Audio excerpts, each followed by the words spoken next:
when faith outran fear. There are moments when fear moves faster than your breath. It finds you in the silence, whispers in your doubts, and makes you believe you're too weak to keep going. But faith doesn't shout. It starts as a tremor, a single step that says, I will move even if I'm afraid. And when that step becomes a run, something divine happens.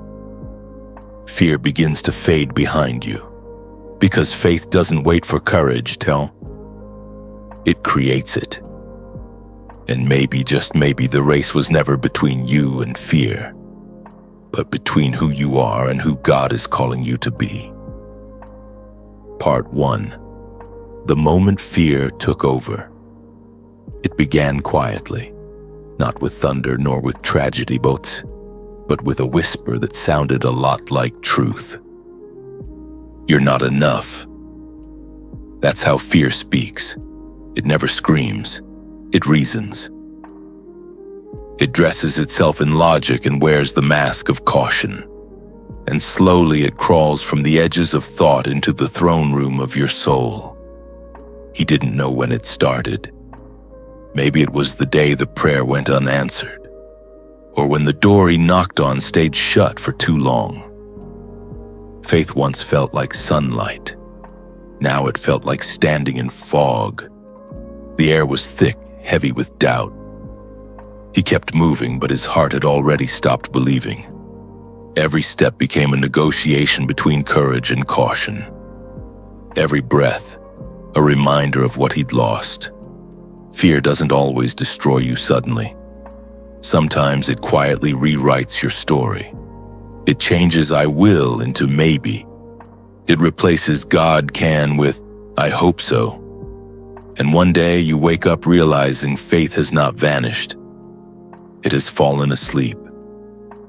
The night grew longer. The world around him felt smaller. He stopped praying out loud because silence echoed too loud afterward. The scriptures that once burned now felt like paper without fire. He told himself he was being realistic, but realism was just fear wearing a suit of reason. He built walls of logic around himself, not knowing they were becoming his prison. He remembered a time when he believed God could do anything, when mountains looked small because grace looked bigger. But now, even small hills seemed impossible to climb. Fear doesn't only attack your dreams. It attacks your memory.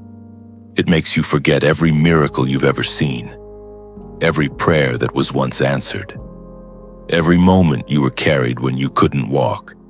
And as he sat there, head bowed, hands clasped but heart closed, the words of David echoed somewhere deep inside. When I am afraid, I will trust in you. Psalm 56:3. But trust felt like lifting something too heavy. He wanted to believe, he just didn't know how anymore. He whispered, almost ashamed, Lord, I used to run for you, now I can barely stand. The wind outside howled through the cracks of the door. It wasn't a storm. It was only wind. But to him it sounded like the voice of fear saying, You've already lost. And yet, somewhere beyond that whisper, faith was still breathing, weak, trembling, but alive. Because faith doesn't die easily. It waits. It watches. It endures the silence until someone dares to listen again. He didn't know it yet, but the moment fear took over was also the moment heaven began preparing to take it back. Part 2. Running from the shadow. He didn't know what he was running from anymore, only that stopping felt dangerous. Fear had become familiar, almost comforting. It gave him an excuse not to hope, a reason not to try. Every failure became a prophecy fulfilled, every silence proof that heaven had moved on. He started filling his days with noise, conversations that meant nothing, work that never ended, distractions that drowned out thought. because silence was where truth waited and truth had started to hurt. Sometimes he'd walk through the city late at night, blending into the crowd of strangers. Faces passed like ghosts, each one hiding their own shadows. He wondered if they were running too. He told himself he was fine. He told others he was busy, but deep inside he was hiding. Not from people, not from pain, but from the mirror of faith that demanded he believe again. Fear doesn't need chains to hold you. It only needs a voice convincing you that chains are safer than freedom. He remembered the day he stopped praying for miracles, not because he stopped believing in them, but because he couldn't bear another delay. Waiting felt like failure, so he lowered his expectations to survive disappointment. That's how fear wins. Not by shouting, but by negotiating. It whispers, unprotect yourself. It tells you not to dream too high, not to trust too deeply. It convinces you that self-preservation is wisdom. He became good at surviving, but in the process, he forgot how to live. The night came again, cold, starless.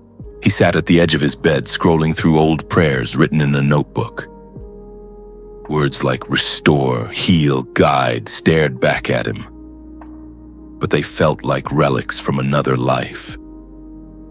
He closed the book and said softly, "Maybe I asked for too much." Outside, thunder rolled, distant yet deliberate. It was the kind of sound that doesn't just fill the air, it fills the soul. He looked up, heart trembling, wondering if heaven still remembered his name. And then it came. Not a voice, not a miracle, but a memory. A memory of standing before an ocean years ago when fear had tried to stop him before. He'd stepped forward anyway, and the waves had parted. Tears blurred his vision. "Why did I forget?" he whispered. In that moment, the wind outside changed. It no longer sounded like fear, it sounded like movement, like something alive urging him to stand again. He realized then he wasn't running from fear. He was running with it, letting it set his pace, letting it lead him away from faith. But faith doesn't chase. It waits at the finish line, knowing you'll remember where home is. He exhaled deeply, the first real breath in what felt like years. For the first time, the shadows didn't feel infinite, they felt temporary. Because even the longest shadow disappears when you start walking toward the light. Part 3. The Crossroad of Collapse. It happened on a morning that looked like any other. The sky was pale, the air still, but something inside him felt like a fault line ready to break. He had run too long, from memories, from faith, from the quiet places where God once spoke. And now he stood in the ruins of his own strength. The collapse didn't come with thunder. It came with a whisper. "I can't do this anymore."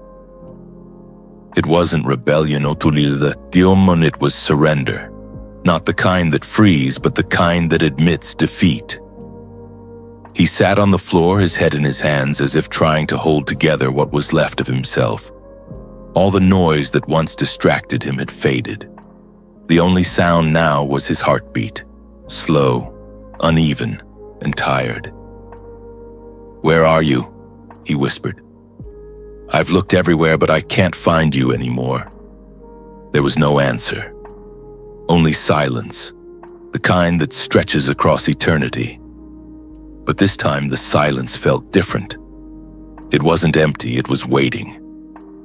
Sometimes heaven's greatest act of mercy is not to respond, but to let the soul hear itself again.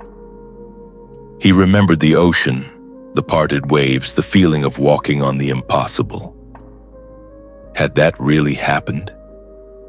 Or had he dreamed it in his youth, back when faith was easier to hold? He wanted to believe again, but believing felt dangerous. Because what if he believed and nothing changed? What if he gave everything and heaven stayed quiet? Fear stood beside him like an old friend. It whispered, "At least I'm honest.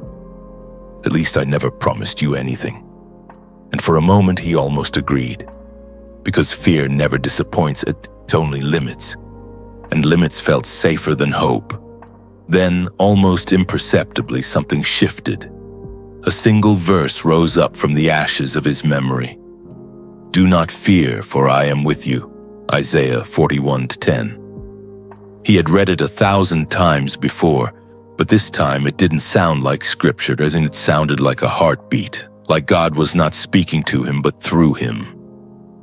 Tears came without warning, not the kind that seek attention, the kind that cleanse. He realized he hadn't cried in years, not because he was strong, but because he was numb. And in that fragile moment, the collapse became a crossroad. Two paths stretched before him. One led deeper into the shadows, the other into the unknown light. He had no strength left to run, but maybe that was the point. Because sometimes faith doesn't start with movement. It starts when you finally stop. He lifted his face, trembling but awake. "Lord," he said softly, "if you're still here, I don't ask for miracles, just teach me how to stand again." The silence remained, but this time it was holy. He felt no answer, yet something within him whispered back, steady and sure, "Then stand." And he did. Not because the fear had gone, but because faith had quietly returned. Just enough for one more step. Part 4. When faith took its first step. He stood there for a long time, not moving, just breathing. The air still smelled like dust and rain. But something inside him had changed. For the first time in years, the silence didn't scare him. It steadied him. Faith doesn't always begin with clarity. Sometimes it begins with confusion that refuses to quit. He didn't have answers. He didn't have strength. He only had one fragile decision: to move. It wasn't dramatic. There was no heavenly light, no thunder from the sky. Just a quiet shift, like a door creaking open in a long abandoned house. He took one step forward, small, trembling but real. And in that instant, the world seemed to breathe with him. The air, once thick with despair, felt lighter. The shadows didn't disappear, but they no longer reached as far. That's how faith works. It doesn't erase the darkness. It teaches you how to walk through it. Every heartbeat became a drumbeat of defiance, against fear, against failure, against the lie that said God was gone. He felt weak, but somehow strength began to bloom inside that weakness. He realized faith was never about feeling brave. It was about obeying even when your knees shake. He stepped again and again. Each movement felt like reclaiming lost ground, tiny victories over the lies he had once believed. In his heart, an echo formed. "I am still here." He didn't know if those words came from heaven or from within, but it didn't matter. Because faith had a voice again. He remembered the words of Isaiah. "They who wait upon the Lord shall renew their strength. They shall run and not be weary." Isaiah 40:31. He smiled faintly. Running seemed far away, but standing was already a miracle. Outside, dawn began to break. The first light spilled across the horizon like mercy returning to the earth. It didn't announce itself, it simply existed, steady and sure. He walked outside barefoot, feeling the cold ground beneath him. The same earth he once cursed for being lifeless now felt alive.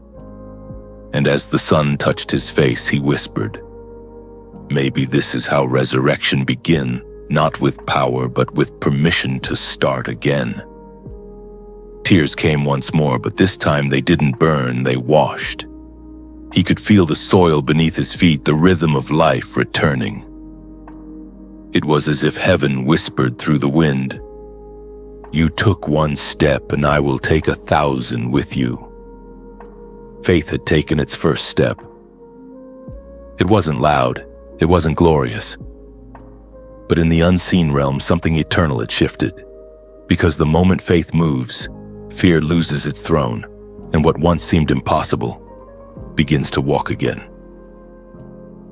Part 5, the race through the valley. Faith did not ask for comfort, it asked for motion, and once it started, it did not crawl, it ran. The valley stretched before him like a wound between two mountains.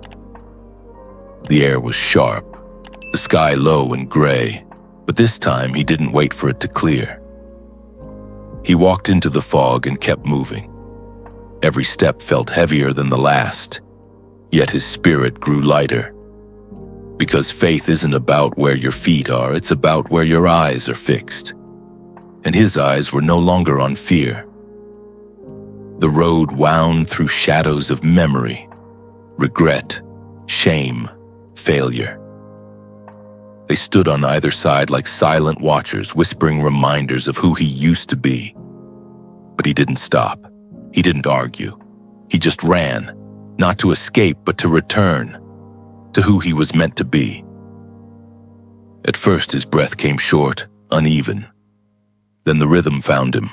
His heart began to beat in harmony with something unseen, something holy. The same voice that once said, "Stand," now seemed to whisper with every stride, "Run." He remembered Isaiah's words again. They will run and not grow weary. They will walk and not faint. He used to think that verse meant strength without struggle. Now he understood it meant endurance through surrender.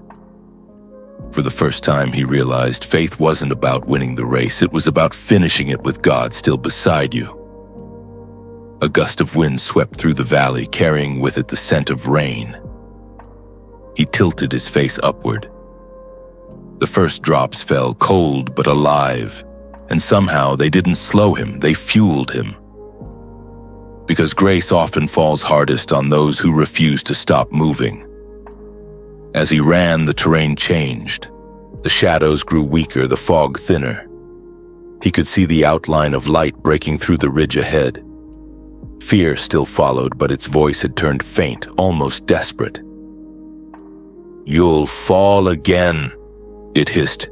"Maybe," he whispered, "but I'll fall forward."